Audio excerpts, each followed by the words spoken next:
Жизнь беззащитна, и любовь нежна, и разум землю облагает данью, и точно ответственность должна сопутствовать великому познанию. Добрый день, дорогие друзья!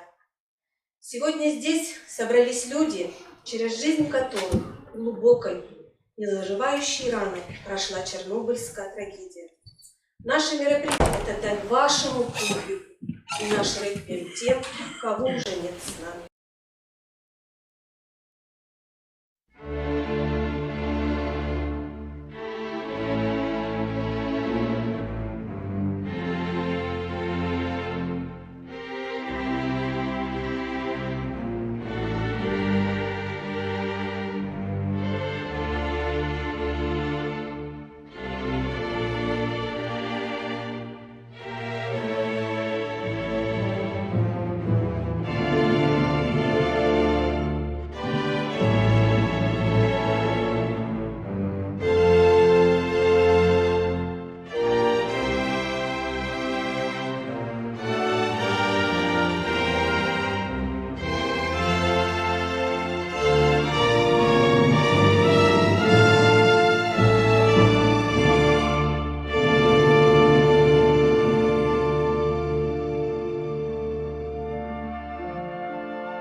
Вы помните о них из черной были, и сводит рот бессильной немотой, как спешно их и страшно хоронили, могилы обходили стороной. Вчера они на первом круге ада Баграми и подошвами сапог пинками загоняли мирный атом. Четвертый, роковой энергоблок. Бетонный куб. Их зона отчуждения.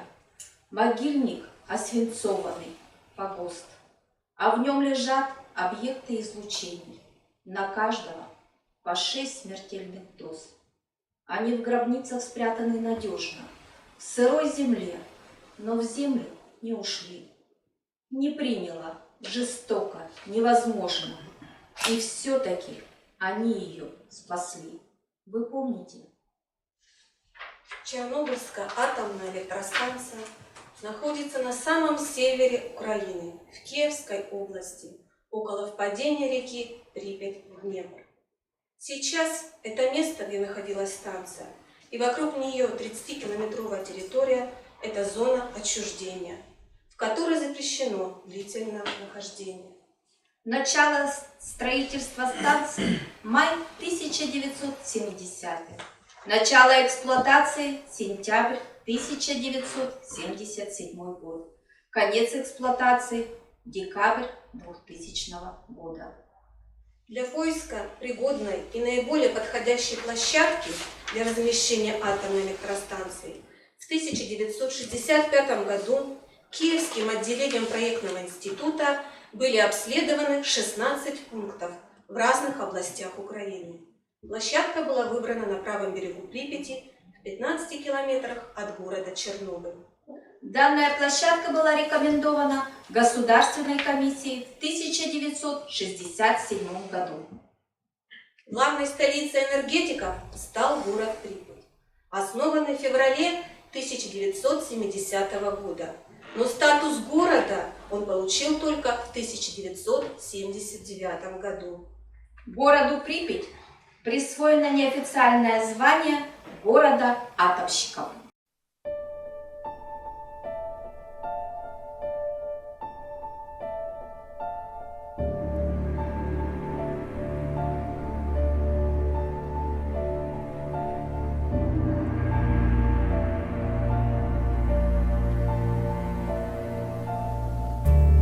Припять. Знаменитый город атомщиков на севере Украины. Один из самых красивых городов Советского Союза.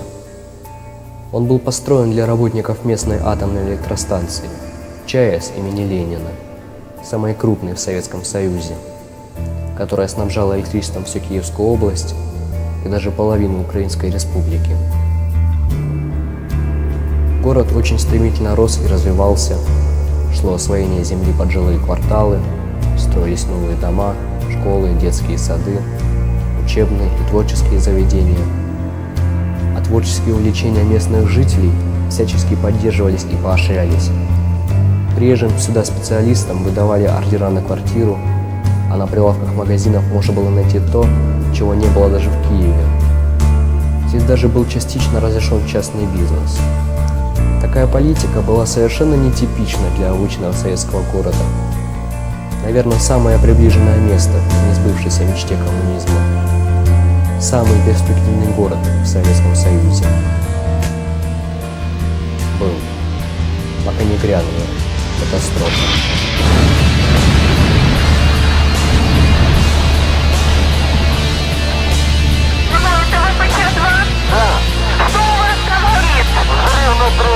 Между 34-м. А там люди есть? Да.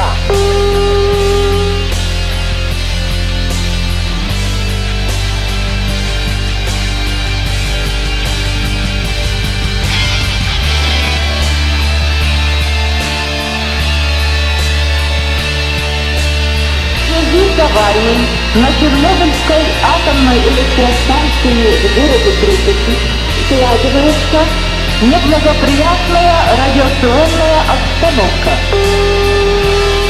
Недавно нас постигла беда. Авария на Чернобыльской атомной электростанции.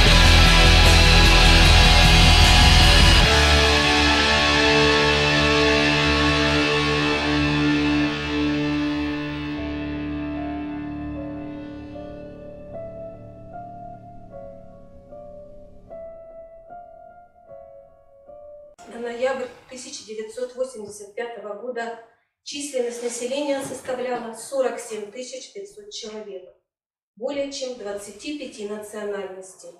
Средний возраст жителей составлял 26 лет. Но слишком короткой оказалась жизнь этого города. Он погиб в страшную апрельскую ночь 1986 года и навсегда разделив жизнь на до и после. 26 апреля 1986 года в 1 час 24 минуты произошла Чернобыльская техногенная катастрофа. По нашей жизни торным шляхом пролег апрельский черный дым, весна, отравленная страхом, и май, родившийся седым. Та ночь расколота взрывом на до и после, навсегда, здоровым, любящим, счастливым. Нам слово горькое беда на сердце выколола прочно. Взрывы на 4-м реакторе Чернобыльской атомной электростанции сдвинули со своего места металлоконструкции верхнего реактора, разрушили все трубы высокого давления, подпиточный отсек и часть здания. Осколки активной зоны упали на крышу реакторов и турбинных зданий. Были разрушены крыша машинного зала второй очереди станции. В ночь с 25 на 26 апреля 1986 года, когда произошла авария, на первой и второй очереди станции находилось 176 человек. Кроме того, на сооружении 5 и 6 энергоблоков работало 286 строителей и монтажников. Непосредственно во время взрыва на 4-м энергоблоке погиб только 1 человек. Еще один скончался утром от полученных травм. А 27 апреля 104 пострадавших были эвакуированы в Москву. Впоследствии у 134 сотрудников станции, членов пожарных и спасательных команд развилась лучевая болезнь. 28 из них умерли в течение нескольких месяцев. И сегодня всех мир защитивших вспомним лица и имена, вспомним тех, кто ушел не простившись, всех, кем гордится страна. Невыносима утрата, боль неизлечима, как рана. Нет с нами тех, кто погиб во время аварии на Чернобыльской АЭС, кто первый принял на себя удар этой страшной экологической катастрофы. Предлагаю почтить память ушедших минутой молчания.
После пожара на АЭС были запланированы мероприятия по выполнению ремонтных работ, реализовать которые не удалось. Было принято решение закрыть Чернобыльскую атомную энергостанцию.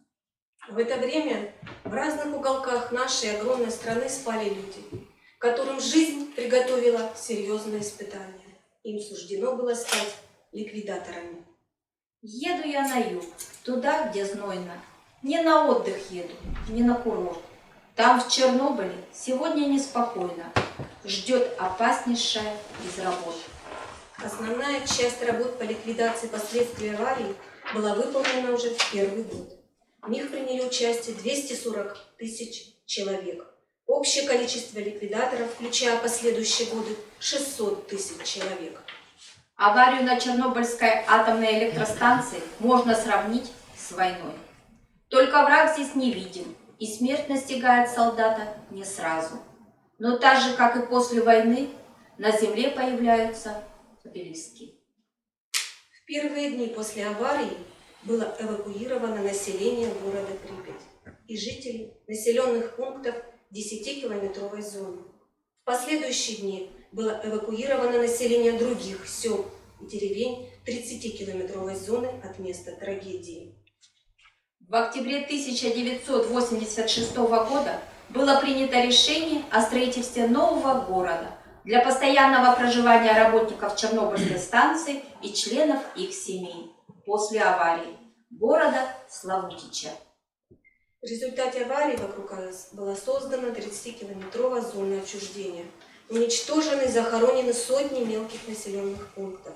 Около 200 тысяч человек было эвакуировано из зон, подвергшихся радиационному загрязнению. В городе много радиоактивной пыли, выпавшей из разрушенного энергоблока и состоящей из относительно стабильных элементов. Через память сердца сохрани тревогу.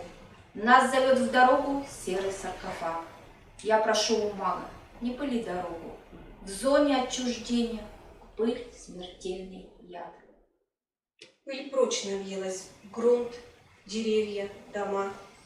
К югу от города Припять есть так называемый рыжий лес, но сейчас он восстанавливается и впитывает радиацию грунта. Город медленно зарастает чернобыльником и другими растениями. Наряду с историческим значением города Припять привлекает внимание и как место, где проходят интересные экологические изменения окружающей среды. Брошенный город уже не обходят стороной животные. В ходе наблюдения было установлено множество видов млекопитающих, которые живут на территории города. У самых стен саркофага на дне неглубоких каналов-охладителей плавает множество огромной рыбы.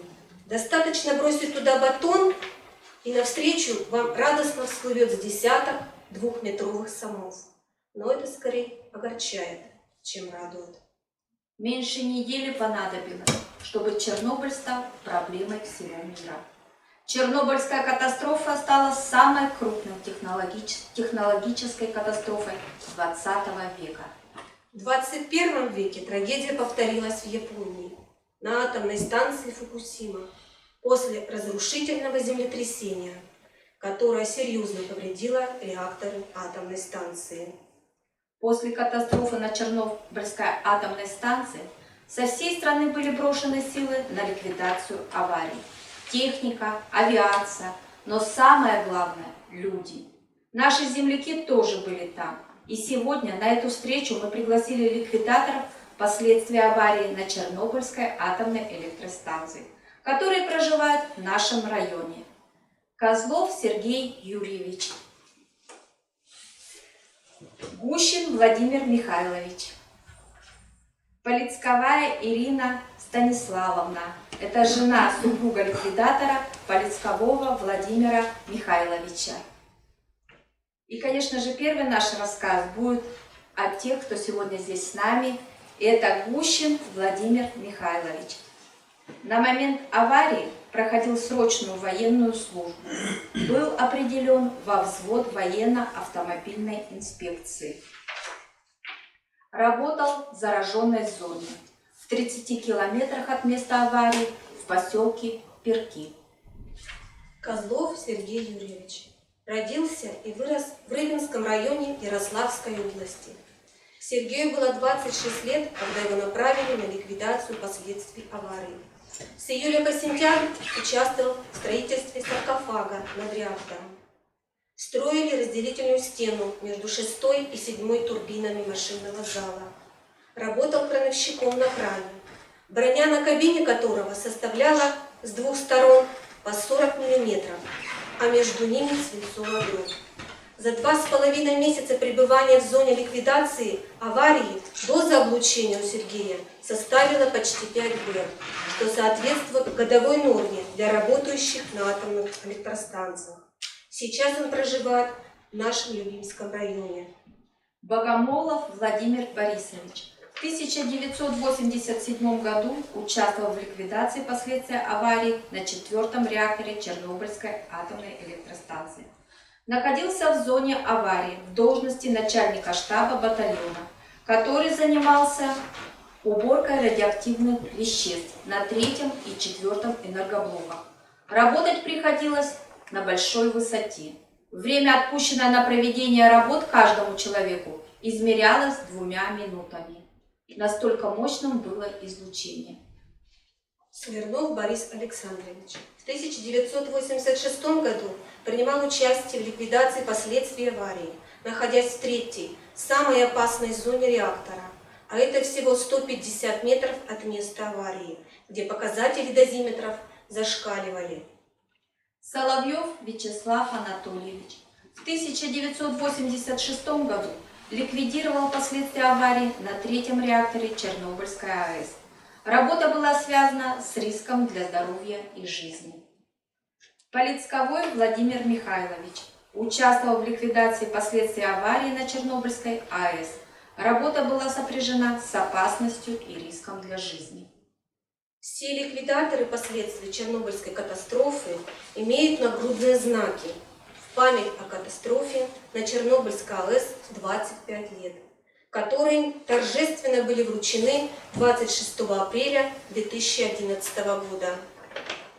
На нашей встрече присутствует заместитель главы Любимского муниципального района по социальной политике Васильев Сергей Анатольевич, начальник управления социальной защиты населения и труда Гусева Марина Александровна, начальник отдела по работе с ветеранами и инвалидами управления социальной защиты населения и труда Павлова Анна Николаевна. С момента той страшной трагедии прошло уже 35 лет. Но люди, которые там побывали, они, наверное, никогда не смогут забыть того, что там все видели. И сегодня на нашей встрече присутствуют учащиеся Любимской средней общеобразовательной школы. Ну и сейчас я хочу предоставить слово Ирине Станиславовне Полицковой, жене ликвидатора этой аварии. Она вам немного расскажет то, что слышала от своего супруга. Ну, во-первых, я хочу сказать о том, что мой супруг, он, значит, уехал как раз в мае месяце 86-го года. От военкомата его взяли. Вот представьте, вот когда мы его провожали, я не понимала. Не то я на войну его провозила, не то куда-то в другое место. Народу было много, и все жены, они были какие-то растерянные. Вот когда провожали их, они садились в автобусы. Мы не знали, что нам грядет потом, и потому что их брали на целый год. Что я могу сказать? Год, конечно, он прилетел очень быстро, но сами понимаете, год быстро прилетает. Но столько всяких переживаний за это время было. Во-первых, первое время он писал письма. И разрешали это делать. Потом он не писал. И вот когда он прислал первое письмо, он прислал фотографию. И там он сфотографирован был то, что он делает в работе. А делал он что? Он не в самой Припяти находился. Он находился, такой поселок назывался Иванково. Он снимал, значит, вернее, он заряжал аккумуляторы на те машины, которые снимали зараженный грунт. И, говорит, приходилось очень много ведь сталкиваться, ночью уже не особо там условия были, что руки там особо мыть. Конечно, вот у нас была зона риска такая сильная. Писал, что его посылают тоже, это, так как народу не хватало, их посылали на реактор, их там несколько человек тоже посылали на реактор. И он попал, и он там некоторое время тоже работал. Но, слава богу, все обошлось. Вот, представьте, ему сейчас 71 год, и, ну, конечно, болячки и болезни у него есть, он получил. Вот и дозу он получил тоже большую, 538 у него там, и до сих пор листок этот лежит. Вот. Ну, Одним словом, конечно, вот первое время, когда он пришел, но пришел очень неожиданно, нам даже не сообщали о том, что он приходит домой. Стоит, и самое-то главное, он стоит и не может ничего сказать. Он долгое время у меня не разговаривал. Представьте, мы вот приходим к каким-то родственникам, там, в компанию, он сидит и молчит. Он вообще не мог разговаривать, он как будто потерял дар речи. Вот испытав такой, видно, какой-то стресс, он долгое время не мог разговаривать. Потом у него начали выпадать волосы, он был молодой, но стал лысый. Вот. Ну, сейчас, конечно, это вспоминать уже... Время столько прошло, и даже и не хочу я вспоминать это все. Для меня это как боль. И вот я ему все время говорю, почему ты не идешь вот сюда, вот все ведь идут, сидят, вот слушают, там, вспоминают. Он говорит, я не могу это вспоминать, для меня это боль. Он мне все говорит, иди ты сама, для меня это боль. Каждый год хожу я, не он, а я хожу. Вот. Ну, что я могу сказать? Конечно, за те заслуги, которые он там совершал, его наградили орденом мужества. Ну, что я могу? И больше я ничего не могу сказать, конечно. Но, слава Богу, вот сейчас жив, здоров, как говорится, еще заниматься огородом. И я бы даже благодарю людей, которые помогли нам, что все это так вот у нас в данный момент, вся жизнь наша течет, как говорится, своим руслом. Спасибо всем, особенно спасибо людям, которые заинтересованы в этом. Спасибо. Вам большое спасибо за интересный рассказ. О Чернобыльской катастрофе не так много информации. Большая часть сведений до сих пор хранится под грифом «секретно». Но хорошо, что есть люди, неравнодушные к чужому горю. Благодаря им мы узнали сегодня много больше правды. И среди них белорусская писательница, лауреат Нобелевской премии по литературе 2015 года Светлана Алексеевич. В ее книгах «Маленький человек» сам рассказывает о времени и о себе. Названия ее книг уже стали метафорами. «У войны не женское лицо», «Цинковые мальчики». Одна из книг Светланы Алексеевич «Чернобыльская молитва» имеется в нашей библиотеке и посвящена она аварии на Чернобыльской атомной станции. После Чернобыля мы живем в другом мире. То, что случилось в Чернобыле, впервые на Земле. И мы первые люди, пережившие это. Мы с этим живем. С нами что-то происходит. Меняется генный код, исчезает знакомый ландшафт. Но для осмысления нужен другой человеческий опыт, которого у нас еще нет. Наше зрение, наше обоняние не видит и не слышит нового врага. Врага из будущего, радиацию. Даже наши слова и чувства не приспособлены к тому, что случилось. Эта книга не о Чернобыле, а о мире после Чернобыля. Свидетели рассказывают, успели рассказать. Многие из них уже умерли, но все-таки послали нам сигнал.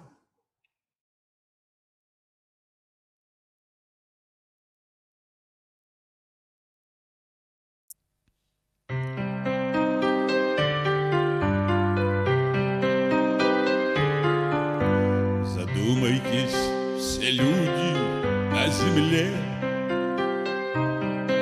что мы оставим младшим поколениям. Ведь чтобы мир не потонул во мгле, вы берегите каждое мгновение. Чернобыль потревожил всю страну, весь мир застыл на миг в оцепенении. А мирный атом объявил войну, и длится четверть века до мгновения. Невидимый нам угрожает враг,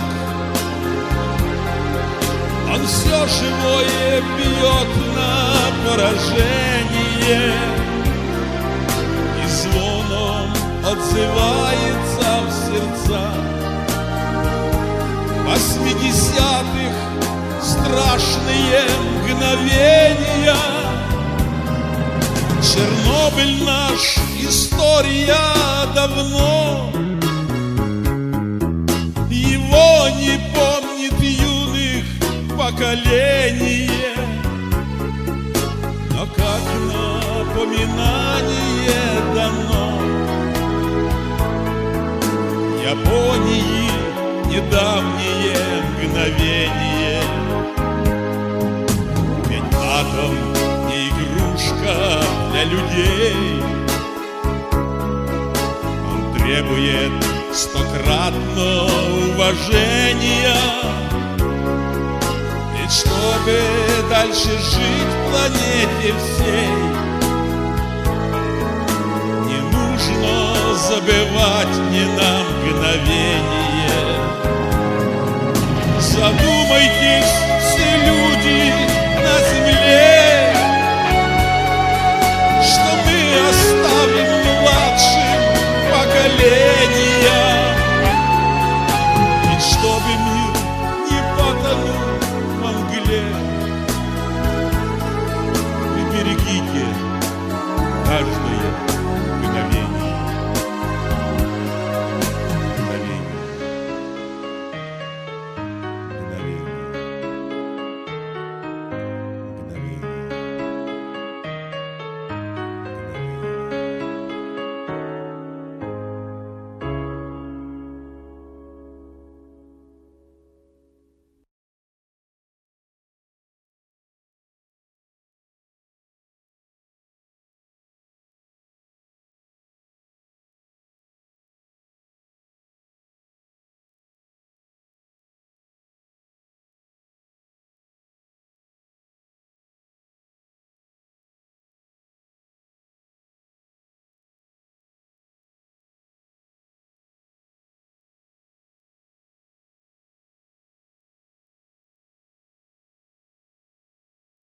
Трудно защититься от того, чего мы не знаем. Новые поколения будут оборачиваться назад, к нам. Как это случилось? Что за люди жили тогда? Что рассказали и запомнили? Чернобыльский взрыв произошел в центре Европы. Бесспорно, что с Чернобыля началась новая точка отсчета в отношениях людей друг к другу. Мы все прекрасно понимаем, что живем в одном доме на планете Земля.